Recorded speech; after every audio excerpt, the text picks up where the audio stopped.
Unit 12 Roots. Lesson 1 My Roots. Eid is the main religious festival of the Muslims in Bangladesh. Eid means happiness. Everyone wants to share this happiness with their near and dear ones. So most of the people who are living outside their home for different reasons have a strong desire to get back home during the Eid vacations. As a result, there's a mad rush in the buses, trains, or launches for the homebound people. This often causes transport accidents that take away many lives. However, it cannot stop people's desire to meet their family, in-laws, or friends. What makes people rush for their homes in spite of serious hazards? This is the pull of the roots. Do human beings have roots like the trees? The answer is yes, but unlike the roots of the trees, they are invisible. They lie in our minds. It's these roots that make a bond between us and family members, in-laws, friends, neighbors, or even between us and the land where we were born and grew up. In that sense, our families, land of birth, relatives, our culture, traditions, or surroundings are our roots. And wherever we stay, we have a continuous pull of our roots. It's our roots that develop our identity, making us what we are. When we lose that bond, we become rootless. Human beings who do not have any root or context are non-entity. In other words, they do not have their own identity. Such persons are devoid of values, humanity, and social responsibilities. They don't know where they are from and or where they are heading towards. This often makes them feel empty and lost.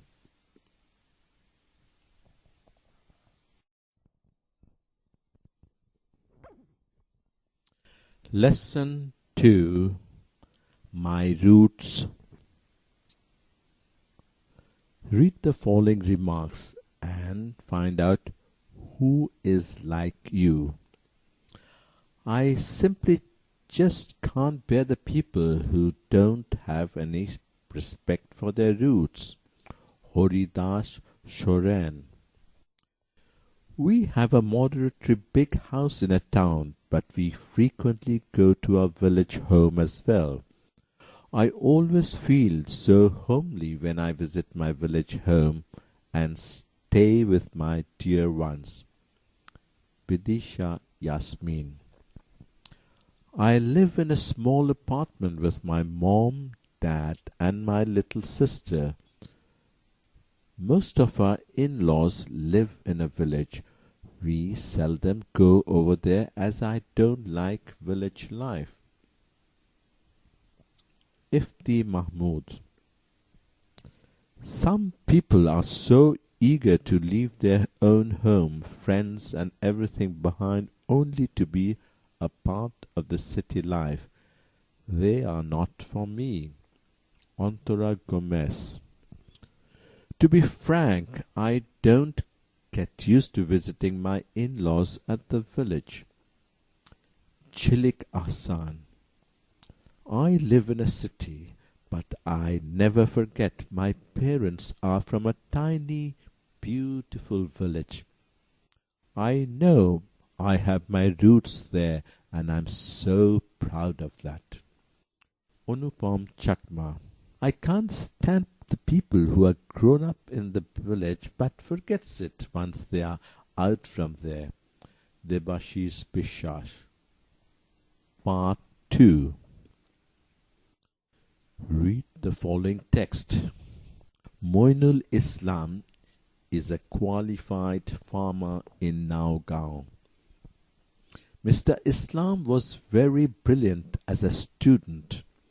He took his higher education from Bangladesh Agricultural University in Mymensingh. After completing his higher education, Moinul came back home and started advanced farming. He has two other brothers who are graduates in different areas. The specialty of the Islam family is that they are all living in the village and all have fame in their own fields. His younger brother, who is a Rajshahi University graduate, is a science teacher in a local school. His youngest brother is a social science graduate, and he too would like to start a local NGO to work for this area. When asked what makes you decide to stay here in this village, Mr. Islam smiled.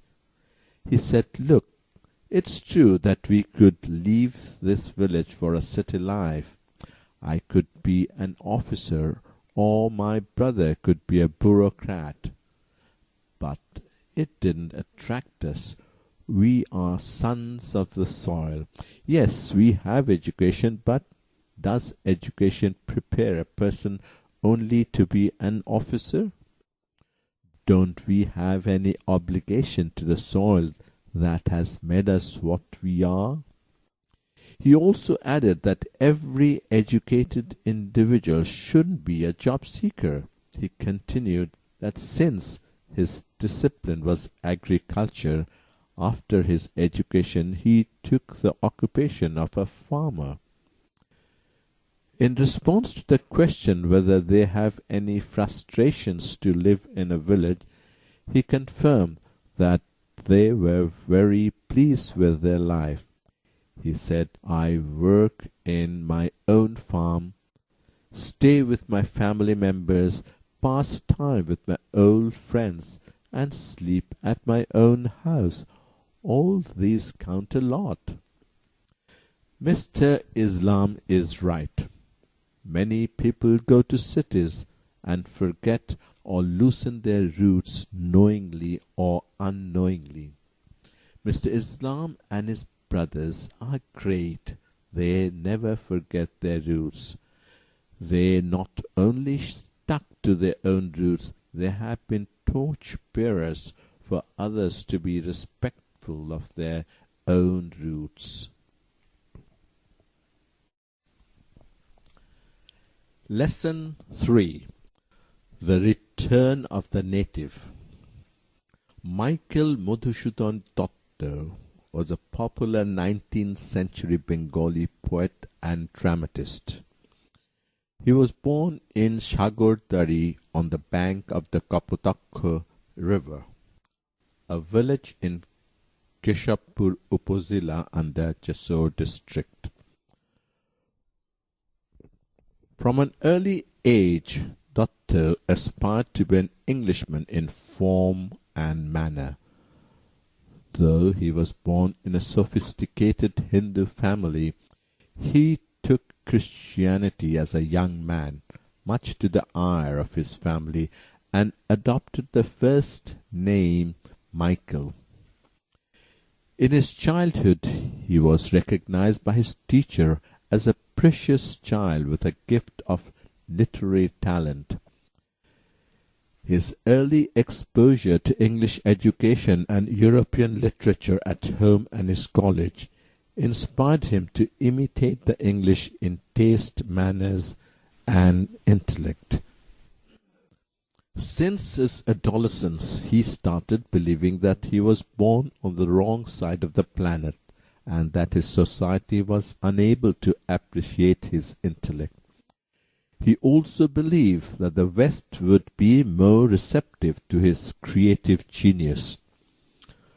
Michael was an ardent follower of the famous English poet Lord Byron, so after adopting Christianity he went to Europe and started composing poetry and drama almost entirely in English.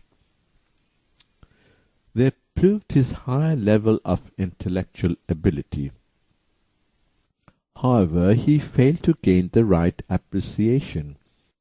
With his utter frustration, he saw that he was not regarded as a native writer of English literature. Out of his frustration, he composed a sonnet in Bangla, Kopotokko Nod, which earned him huge reputation in Bangla.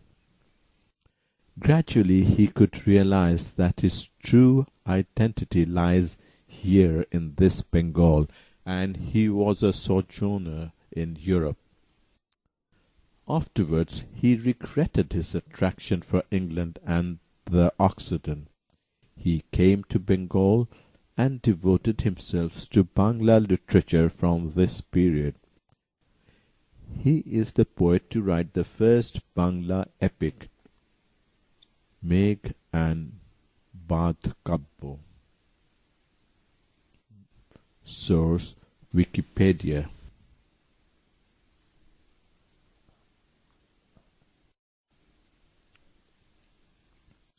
Lesson 4: In Search of Identity.